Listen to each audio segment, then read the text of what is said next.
One of the things among many that Tower of God does extremely well is its fights. And while I would argue that Tower of God doesn't necessarily centralize around its fights, when they do happen, they hit us and they hit us hard.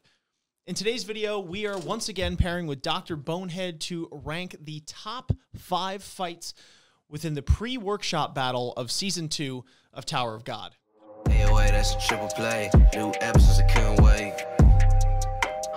Yeah, open your mind at the first gate. Press play, no need to debate. AOA, check me out. Look, plugged in, you can catch the hype. Golden Dawn, how we follow the light. Anime like life, married to it, my wife. Coming in at number 5, at the top of our list, we have Hotz versus Cassino. So the reason this one wasn't lower on the scale, it wasn't 4, 3, 2, 1, etc., is because when you really get down to brass tacks, this wasn't necessarily a fight. It was kind of a beatdown, unfortunately. But we think that this fight highlights some very key moments within Hotz's personal development. We get a little bit of insight into the Cassino character, who we really knew very little about at this point. And it gave us a very emotional grip on what was happening within the framework and the narrative of this story. Now, unfortunately, again, this can't be ranked higher because we realize that Hotz still has a lot of work to do, a lot of ground to cover, and we see that is made abundantly clear when Cassino essentially breaks the sword and kind of lays the smackdown on Hotz. But throughout this fight, even though Hotz loses and loses pretty badly, we still get to see how far Hotz has come and how far he has progressed with just hard work alone. And that is something to be greatly admired, especially within the framework of the story, where you have gods and beings with royal blood and that can shoot beams of Shinsu and perform all sorts of incredibly wild abilities. For Hotz even to be able to stand his ground and to progress that much is really something that puts your jaw right on the floor, and this is only the beginning for him. So again, this fight, Hotz vs. Cassino round 2, at least the first one we see, is coming in at number 5. Okay, number 4 on our list is Enoch vs. Ran round 1. So to be honest, one of the reasons that we had to include this fight on this list is because it's such a great teaser fight to let you know what we're really in store for when the actual workshop battle starts in the later arc. Through this short little altercation during the one-shot, one-opportunity test, you really get to see just how evenly matched Enoch and Ran are, right? Every time one of them throws a blow, the other has the perfect counter for it, and nobody really gives up any ground super easily. These are two very, very evenly matched opponents. They have excellent chemistry, and they both have significant power. Khun Ran being from the Khun family, and Enoch having, albeit half, of the Jihad blood heritage. You really get a sense for two strong characters in the world of Tower of God getting to really cut loose and go toe-to-toe. All right, at number 3, we've got Viole versus Urik. So this fight is insane. Now, we actually struggled when putting this fight on the list because even though it is insane and crazy and hype, and Urik putting bomb in his place, right? Even though it's all that, the fight is actually relatively short, which is why it's not at number 1. If the fight went on for a while longer and techniques left and right were being used, well, first of all, Bomb would be dead. So, you know, there is that. So maybe it's not quite fair because Urik would have just blown up the entire floor. But ultimately, that is the reason why it's not number 1. But even that being said, this fight is nuts. We get to see Urik finally let loose even just a little bit, even if it's just like 0.001% or however much power he uses. He lets loose a little bit, you know? We get to see what makes this guy tick, and after hearing his entire speech about the outside of the tower, he just shoots this amazingly huge punch at Viole, and Viole's like, all right, I guess I'm punching back, you know? And it's crazy. Ultimately, this fight is on this list because it really is just hype, you know? And it is still cool. We get to see 2 techniques going head-to-head or hand-to-hand or whatever. Viole using the floral butterfly piercing technique, and then Urik using the Supreme King's Scorching Fist of Death. So it's crazy, giant explosion, Viole saving Misang, and it's wild. But ultimately, you know, I think we do wish there was a bit more. If there was a bit more, it definitely could have gone higher on the list.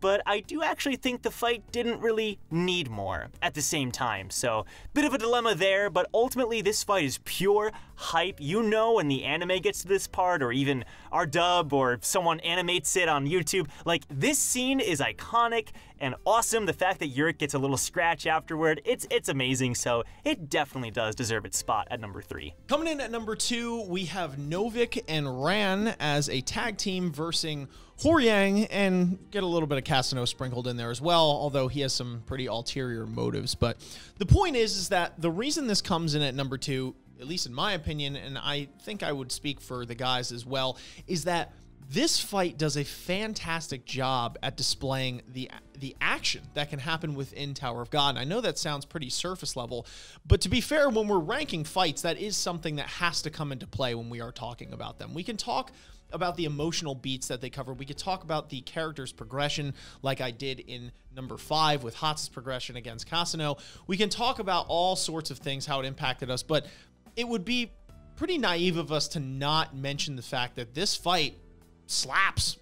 To be completely honest with you, it is action-packed, it is heavy, and we get to see a lot of the fantastic and interesting skills put to work here between Ran and Novik specifically, characters that we knew were strong when we initially meet them on Khun's squad in the early parts of season 2, but we don't exactly know what it is that they are capable of. We're a little skeptical, right? We say, okay, these people are the strongest in this rank, etc. And when we get further up the tower, we understand now in hindsight, like, what that really meant when they first touted it. But when we get there as a new reader, we really don't understand fully the rankings and how they work. So this could just be a lot of fluff. It could be a lot of talk.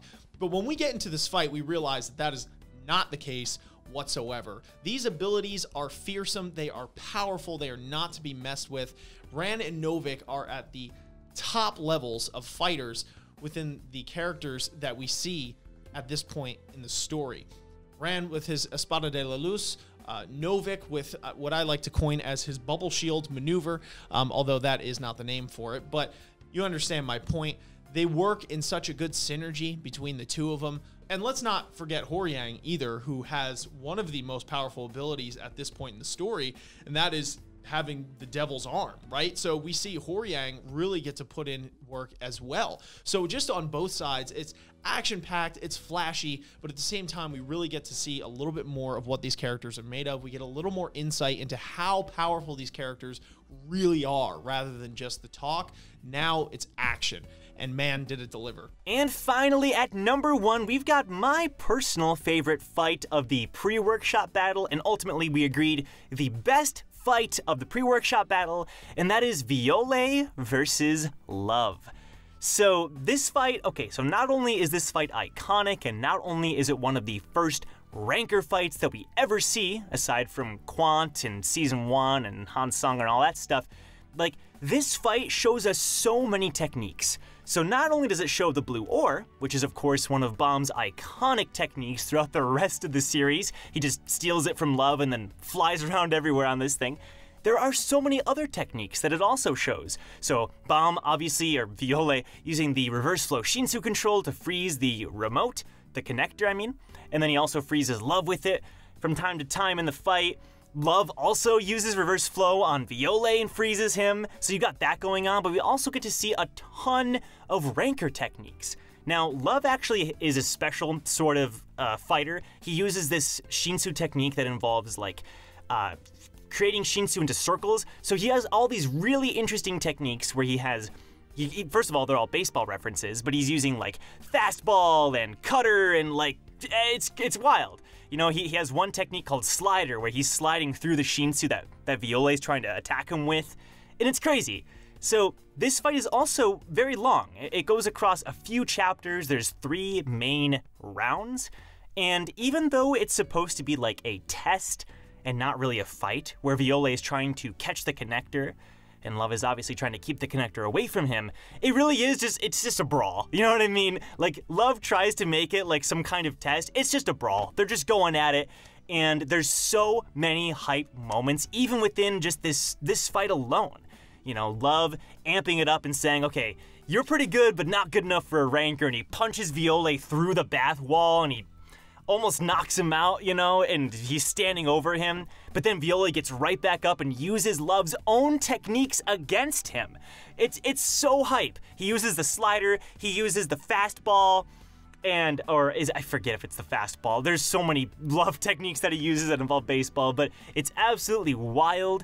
And when you compare it to the other fights, you know, all of these fights, I mean, they're on this list for a reason, but this fight introduces us to so many new abilities. There's so much hype, you know, Viola actually fighting a ranker, and the ranker is holding back, but not nearly as much as Quant in Season 1 or whatever. Like, this is the definition of a good fight. It has everything you need. There's emotional connections too with Love and his backstory. I could go on forever. This fight is amazing, and we think it definitely deserves number 1. Hey folks, we hope you liked this week's Tower of God ranking video. If you want to see more videos like this, you could subscribe to the channel and hit that notification bell so you don't miss any future videos on our end. And you could check out Dr. Bonehead's channel. He has the other half of all of these ranking videos along with all of the Tower of God content that you could possibly ask for. He's a fantastic person to work with and a fantastic person in general. But anyway, folks, thank you so much again. And until next time, we'll catch you on the flip. Ninjas are samurais, blazing the kunais. Find me in the leaf of the cloud, screaming out Bankai. We just some ghouls though, who like seeing parts fly.